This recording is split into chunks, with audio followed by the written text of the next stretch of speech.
Hello friends, तो last video में हम लोग ने देखा था एक फ्लो चार्ट कैसे डिजाइन करते हैं। आज की वीडियो में हम सीखेंगे एक एल्गोरिदम क्या होता है और एक एल्गोरिदम लिखते कैसे हैं। अब देखिए, प्रोग्रामिंग में ये बहुत ही ज्यादा कॉमन वर्ड होता है एल्गोरिदम। हम कहीं इंटरव्यू देने गए ना कि हम एक सॉफ्टवेयर इंजीनियर हैं या फिर किसी सॉफ्टवेयर कंपनी में इंटरव्यू देने चले गए, सबसे बेसिक क्वेश्चन पहले ही पूछ लिया जाता है, आपने एल्गोरिदम पे वर्क किया है कि नहीं, एल्गोरिदम क्या होता है। अब एल्गोरिदम होता क्या है वो जान लीजिए। जैसे कि सपोज किसी एक प्रॉब्लम का स्टेप बाय स्टेप जो सॉल्यूशन हम लिखते हैं, जैसे हमें कोई काम करना है तो हम पहले प्लानिंग कर लेते हैं ना कि हमको पहला स्टेप ये लेना है, दूसरा स्टेप ये लेना है, तीसरा स्टेप ये लेना है। किसी भी एक प्रॉब्लम का स्टेप बाय स्टेप सॉल्यूशन और एकदम एक्यूरेट, अगर हम उन स्टेप्स को फॉलो कर लेंगे तो हम जरूर सक्सेस हो जाएंगे। उसी तरीके से देखा जाए तो प्रोग्रामिंग में भी जैसे आपको एक क्वेश्चन दिया गया तो उसका स्टेप बाय स्टेप एकदम एक्यूरेट सॉल्यूशन जो लिखते हैं उसी को एल्गोरिदम कहते हैं। एल्गोरिदम लिखने के लिए हम किसी एक प्रोग्रामिंग लैंग्वेज को देखते हुए नहीं लिखते हैं कि हमें पाइथन के बेसिस पे लिखना है, जावा के बेसिस पे लिखना है या फिर सी के बेसिस पे लिखना है। जो एल्गोरिदम लिखा जाता है ना, इंग्लिश लैंग्वेज में लिखा जाता है। जैसे कि अगर बोल दिया जाए कि दो नंबर्स को स्वैप करना है, इसका एक एल्गोरिदम लिख, तो आप जो एल्गोरिदम लिखेंगे अगर उसको जिसको सी लैंग्वेज आती है सी लैंग्वेज के सिंटैक्स पे लिख दिया, जिसको पाइथन आती है उसको पाइथन के सिंटैक्स पे लिख दिया, जिसको जावा आती है उसने जावा के सिंटैक्स पे लिख दिया, तो तीन के तीनों का काम हो जाना है। ऐसा नहीं है कि अगर हमने एक एल्गोरिदम लिखा तो पाइथन पे ही काम करेगा, जावा पे ही काम करेगा। एक एल्गोरिदम किसी भी लैंग्वेज पे काम कर सकता है। बस एक तरीके से हमें क्या काम करना होता है, जिस लैंग्वेज में हमको प्रोग्राम बनाना है उस एल्गोरिदम को उस लैंग्वेज के सिंटैक्स के हिसाब से लिखना पड़ता है। इन शॉर्ट आप ये समझ लीजिए,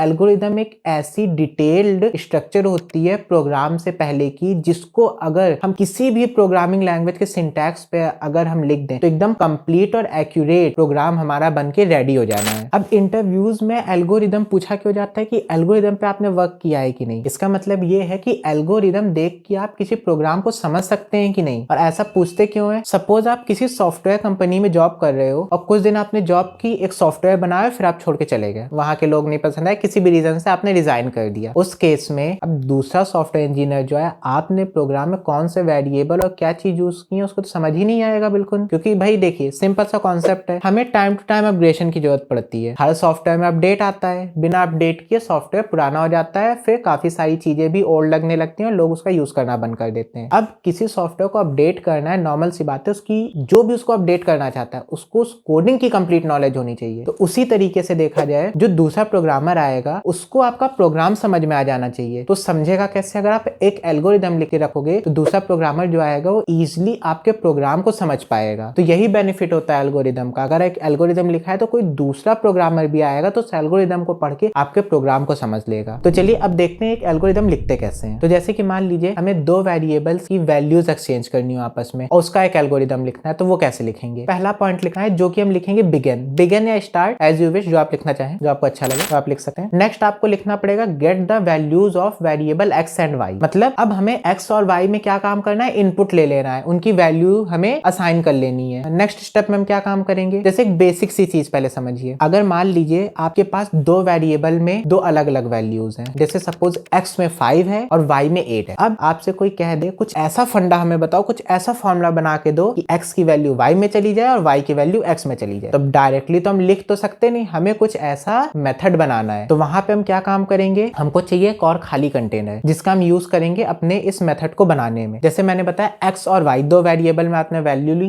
एक में 5 है एक में 8 है। एक और वेरिएबल ले लेते हैं जिसका नाम होगा टी। अब आपने क्या काम किया, सबसे पहले एक्स की वैल्यू किस में डाल दी, टी में डाल दी। तो एक्स क्या हो गया, एक्स खाली हो गया। अब आपने क्या काम किया, वाई की वैल्यू उठा के एक्स में डाल दी। अब वाई की वैल्यू किस में चली गई, एक्स में चली गई, वाई खाली हो गया। और एक्स की वैल्यू पहले से किस में प्रेजेंट थी, टी में प्रेजेंट थी, और टी की वैल्यू उठा के आपने किस में डाल दी, वाई में डाल दी। तो इस तरीके से आपकी वैल्यू जो एक्स और वाई की थी जो इंटरचेंज हो गई। अब इसी को एल्गोरिदम में कैसे लिखेंगे, हम दो लाइन तो देख चुके हैं, अब आगे की लाइंस देखते हैं। अब थर्ड स्टेप क्या होगा, थर्ड स्टेप आपका होगा assign the value of x to T. जैसा कि मैंने बताया एक्स की वैल्यू आपको किस में डालनी है, टी में डाल देनी है। And fourth step assign the value of y to x. Next step मैंने बताया था कि अब जो एक्स खाली हो चुका है उसमें आप किसकी वैल्यू डाल देंगे, वाई की वैल्यू उठा के एक्स में डाल देंगे। अब एक्स में क्या आ गया, एक्स में ओरिजिनल वैल्यू आ गई किसकी, वाई की। तो उसमें हम क्या लिखेंगे, so X has the original value of Y now in place of original value of X. अब देखिए हमारा फिफ्थ स्टेप क्या होगा, फिफ्थ स्टेप में हम लिखेंगे assign the value of T to y. मतलब टी की वैल्यू किस में जानी है, वाई में जानी है, क्योंकि वाई तो खाली हो चुका था बिकॉज वाई की वैल्यू हम एक्स में डाल चुके थे। और टी में किसकी वैल्यू थी, एक्स की वैल्यू थी, उसको हम किस में ट्रांसफर कर रहे हैं, वाई में कर रहे हैं। बस अब क्या हुआ, हमारी हमारी देखिए वैल्यूज इंटरचेंज हो चुकी हैं। अब लास्ट स्टेप हमको क्या काम करना है, हमें वो जो वैल्यूज इंटरचेंज करी थी उसको शो कर देना है। तो लास्ट हम क्या लिखेंगे, show the value of x and y. And algorithm की एंडिंग कैसे की जाती है, जिसका लास्ट पॉइंट होता है उसमें हम लिखते हैं स्टॉप। एल्गोरिदम में दो चीजें लिखना बहुत ज्यादा इंपॉर्टेंट होता है, एक स्टार्ट और स्टॉप। इसको लिखना बिल्कुल मत भूलिएगा। जब आप एक एल्गोरिदम स्टार्ट कर रहे हैं तो स्टार्टिंग पॉइंट जरूर लिखिएगा, और एक एल्गोरिदम अगर एंड कर रहे हैं वहां पे तो स्टॉप जरूर लिखिएगा। स्टार्ट पॉइंट एक अलग स्टेप बनता है, एंड पॉइंट एक अलग स्टेप बनता है, ये किसी भी स्टेप का पार्ट नहीं होता है। फ्रेंड्स, आज की वीडियो में सिर्फ इतना ही। तो इस वीडियो के लास्ट में आपको इस वीडियो से रिलेटेड नोट्स मिल जाएंगे। जो एल्गोरिदम मैंने आपको ओरली बताया है वो एल्गोरिदम आपको प्रॉपर नोट्स के फॉर्म में मिलेगा। एल्गोरिदम की एक डेफिनेशन क्या होती है वो आपको नोट्स के फॉर्म में मिल जाएगी, और एक एल्गोरिदम लिखते समय क्या चीजें हमें ध्यान रखनी वो भी आपको नोट्स में मेंशन है। और साथ साथ एक क्वेश्चन पेपर मिलेगा आपको जो कि एल्गोरिदम पे बेस्ड है, उसको जरूर से सॉल्व करिएगा। तो मिलते हैं अपनी नेक्स्ट वीडियो में, तब तक के लिए बाय बाय।